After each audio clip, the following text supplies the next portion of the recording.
Sebelum kita mulai renungannya, mari kita bersatu dalam doa. Sungguh Bapa, kami mengucap syukur untuk sore hari ini. Kalau kami masih bisa menikmati, masih bisa mendengar kesaksian pada sore hari ini, kami bisa mengikuti mukjizat hari ini, kami tahu semua karena kemurahan-Mu buat setiap kami. Dan kalau sebentar kami mau mendengarkan sebagian dari firman-Mu, Bapa, kami mau buka hati kami, pikiran kami agar firman-Mu boleh terus Bapa membuat setiap kami semakin mengenal bahwa kami punya Allah yang begitu luar biasa dalam kehidupan kami.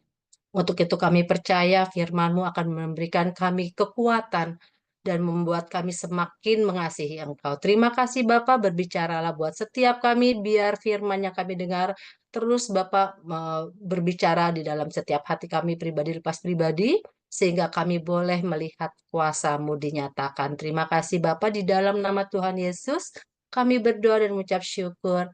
Amin. Baik, Bapak Ibu semuanya. Wow, tadi kita sudah dengar kesaksiannya begitu luar biasa ya Bu Erika. Terima kasih untuk kesaksiannya, begitu menguatkan setiap kami. Pada sore hari ini temanya bicara tentang Tuhan tidak pernah meninggalkan kita. Bapak Ibu, kalau boleh saya tanya, ada nggak sih yang pernah merasa bahwa Tuhan kayaknya bener nggak sih nggak pernah meninggalkan kita? Gitu ya. Atau kita selalu percaya bahwa Tuhan memang selalu ada buat kita. Dia tidak pernah tidak meninggalkan kita, gitu ya. Jadi barangkali kita mengalami, aduh kok kalau Tuhan nggak pernah meninggalkan kita, tapi kenapa doa-doa kita nggak pernah dijawab? Kalau Tuhan benar ada bersama kita, kenapa Tuhan nggak kasih saya untuk saya bisa melewati masalah-masalah saya dengan segera. Kenapa Tuhan izinkan saya mengalami sakit penyakit? Kenapa Tuhan izinkan doa-doa saya nggak dijawab? Gitu ya.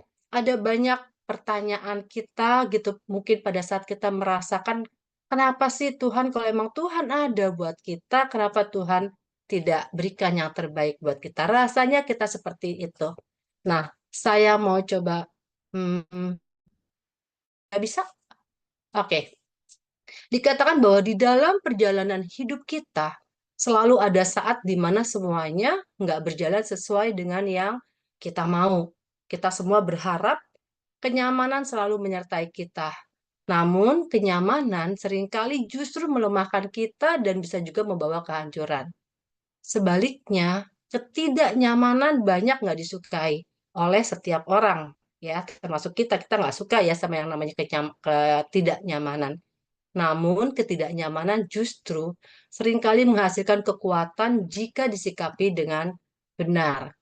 Nah, saya mau ambil firman Tuhan dari sebentar. Oke, ini bicara di Keluaran 3, ya. Di Keluaran 3 ayat 10, Tuhan memerintahkan kepada Musa, jadi sekarang pergilah, aku mengutus engkau kepada Fir'aun untuk membawa umatku orang Israel keluar dari Mesir. Kenapa kok Tuhan tiba-tiba menyuruh Musa? Ya, siapa sih Musa? Kita tahu ya ceritanya Musa. Bagaimana dia terakhir dia sebagai gembala gitu ya, menggembalakan domba mertuanya.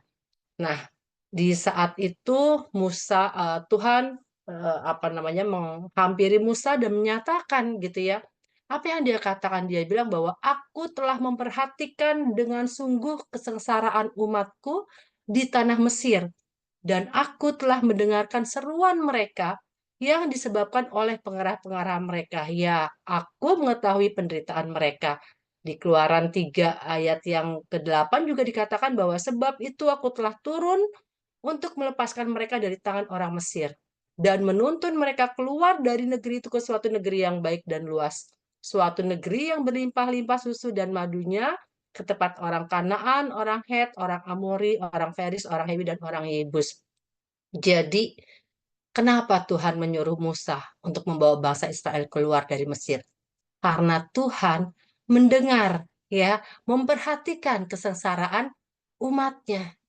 Ya, artinya bahwa Tuhan itu mengerti dan mengetahui apa yang menjadi segala pokok dari permasalahan anak-anaknya. Ya, kalau kita lihat di sini bagaimana Musa diutus Tuhan untuk pergi keluar. Apakah mudah membawa orang Israel keluar dari Mesir? Kita tahu nggak mudah, gitu ya. Kita lihat bagaimana untuk keluar dari Mesir saja, ya. Kita tahu bagaimana Musa harus berhadapan dengan Firaun, ya, untuk bisa bawa keluar. Udah susah nih masalahnya keluar begitu di padang gurun. Harusnya sebenarnya kita tahu cuma 11 hari gitu ya, tapi ternyata sampai 40 tahun. Ya, harus dibawa segitu jauhnya. Dan apakah habis itu melalui masalah orang Israel terus Tuhan melepaskan? Enggak ya. Kita tahu bagaimana Tuhan, kita lihat di sini, dia menyertai bangsa Israel ya di dalam siang hari dia kasih dengan tiang awan dan di malam hari dengan tiang api. Artinya Tuhan walaupun Tuhan mengizinkan orang-orang Israel ini keluar dari Mesir, ya keluar dari Mesir dan masuk ke padang gurun, tapi Tuhan nggak biarkan. Tetap penyertaan Tuhan ada, ya. Tetap kasihnya ada, dia sertai. Kita lihat juga ada makanan juga yang diberikan sama Tuhan gitu ya. Nah, di sini kita lihat bagaimana pada saat Mesir melewati padang gurun. Dikatakan bahwa perjalanan hidup bangsa Israel menuju ke tanah perjanjian adalah gambaran perjalanan hidup orang percaya. Sama seperti kita ya, yang nggak lepas dari tantangan demi tantangan yang harus kita lewatin. Ada banyak pergumulan dalam hidup kita, yang sakit, yang belum sembuh sakitnya, kita sudah berdoa panjang lebar, tapi nggak sembuh-sembuh rasanya gitu ya. Ada banyak masalah demi masalah, tapi rasanya nggak selesai-selesai gitu. Jadi di sini juga dikatakan bahwa perjalanan hidup orang percaya seperti itu, nggak lepas dari tantangan demi tantangan yang harus dilewatin untuk melihat dan mengalami penggenapan janji-janji Tuhan. Ya, jadi tantangan yang harus dilewati itu sebenarnya supaya setiap kita diubahkan untuk kita mengalami penggenapan janji Tuhan.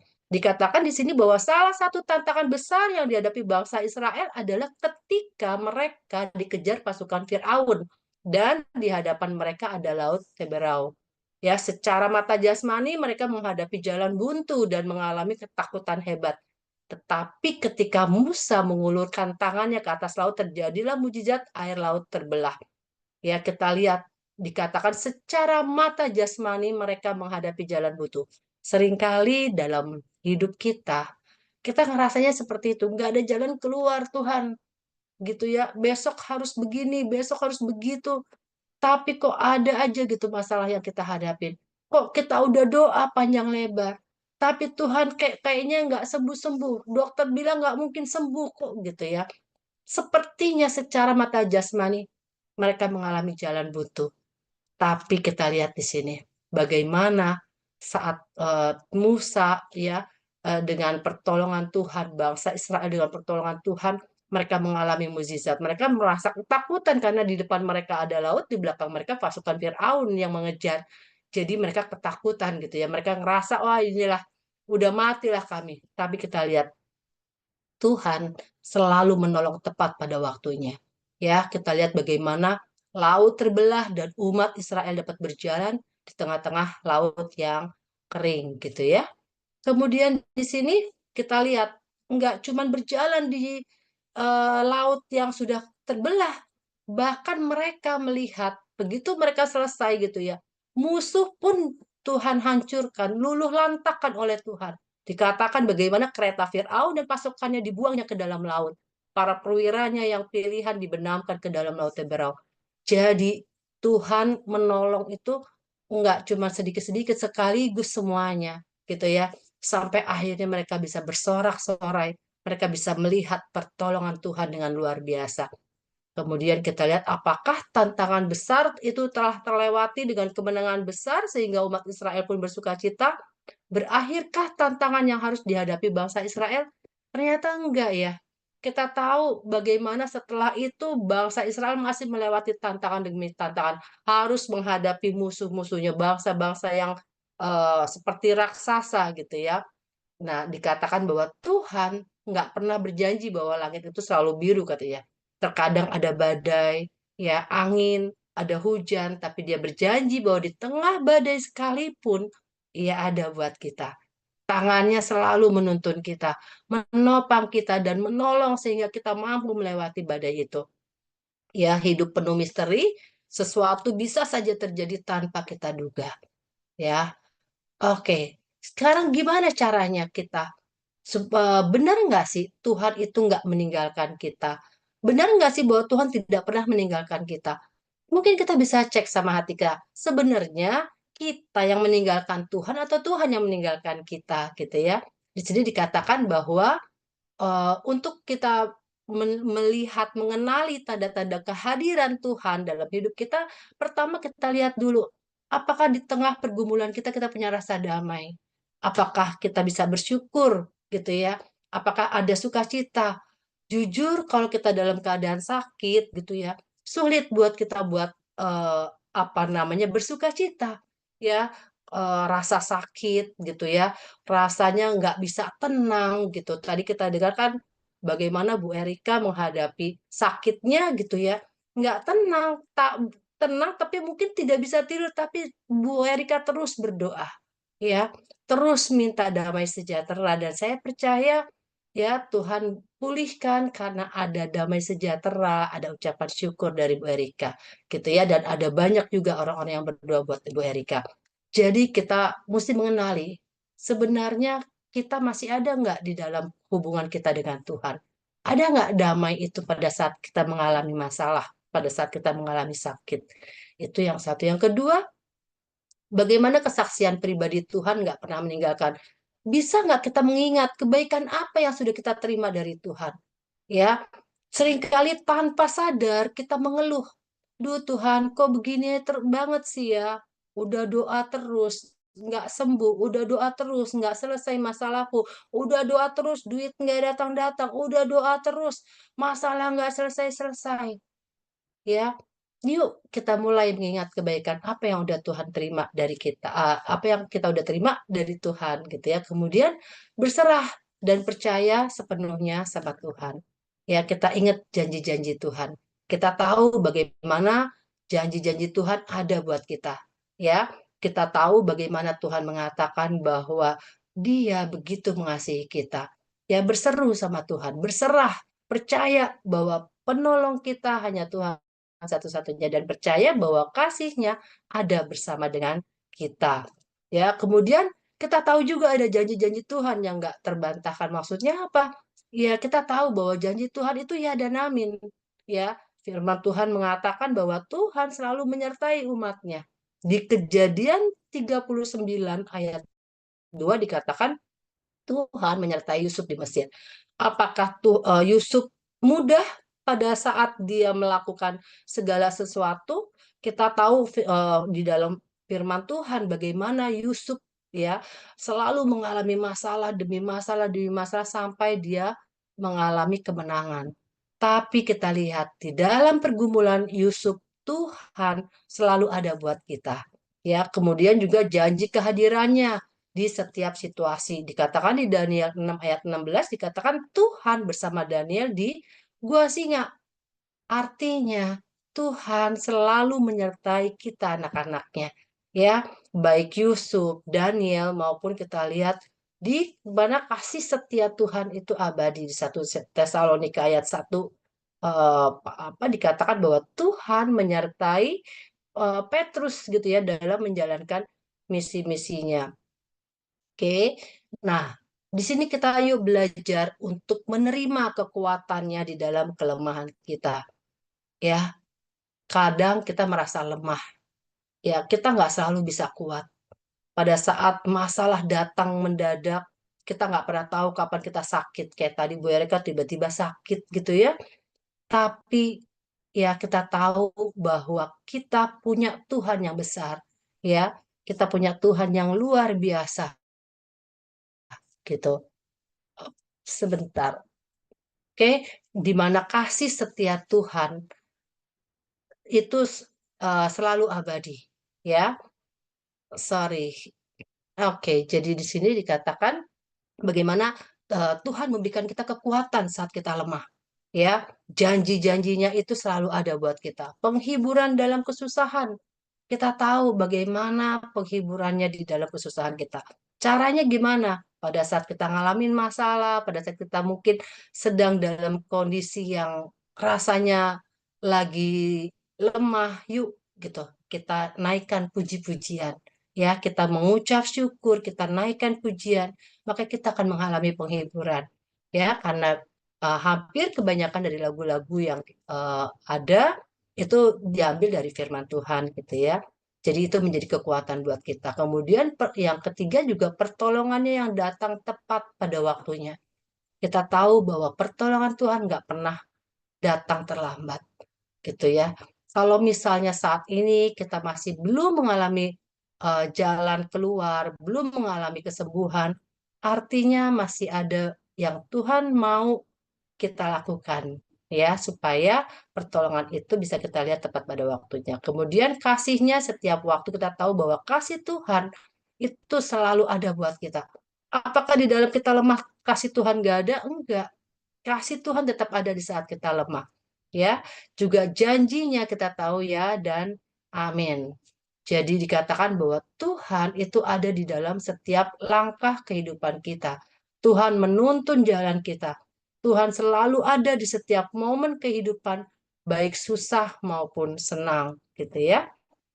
Nah, di 2 Tesalonika ayat 3 dikatakan, 2 Tesalonika 3 ayat 3 gitu ya, baca aja ya. Dikatakan bahwa Tuhan itu setia. Ia akan menguatkan hatimu dan menjaga kamu terhadap yang jahat. Ya, dari firman Tuhan ini kita tahu bahwa Tuhan nggak pernah meninggalkan kita. Kalaupun saat ini kita masih ngalamin sakit, tapi kita bisa melihat kasih Tuhan tetap ada buat kita. Saya punya satu kesaksian mengenai sahabat saya nih ya. Sahabat saya ini sakit, dia cuci darah seminggu 3 kali, dan dia mengatakan pada saya waktu saya bersyukur saya ngalamin sakit ini, katanya gitu. Walaupun saat ini saya masih cuci darah seminggu 3 kali, tapi saya bersyukur saya sakit. Loh, kok bersyukur? Orang mah harusnya marah gitu kan ya. Enggak, kenapa? Dulu dia bilang, waktu suami saya meninggal, saya marah sama Tuhan. Saya kecewa sama Tuhan. Saya masih ngurusin anak-anak kecil-kecil 3 gitu ya. Gimana hidup saya Tuhan? Kata gitu. Saya sempat marah sama Tuhan, saya gak ke gereja, tapi begitu saya ngalamin sakit, saya kembali diingatkan kepada Tuhan. Saya datang sama Tuhan. Saya kembali dipulihkan. Dan walaupun saya masih cuci darah seminggu 3 kali, tapi saya mengalami banyak kemurahan Tuhan, banyak mujizat Tuhan yang saya rasakan. Udah berapa tahun, lebih dari 5 tahun, udah dia mengalami sakit cuci darah gitu ya, karena sakit ginjal. Cuci darah seminggu 3 kali. Dia bilang dulu anak-anaknya masih kecil-kecil, sekarang anaknya satu ada yang udah kerja, dua masih satu koas karena dokter, kemudian yang ketiga kuliah. Dan dia katakan bahwa semua karena anugerah Tuhan.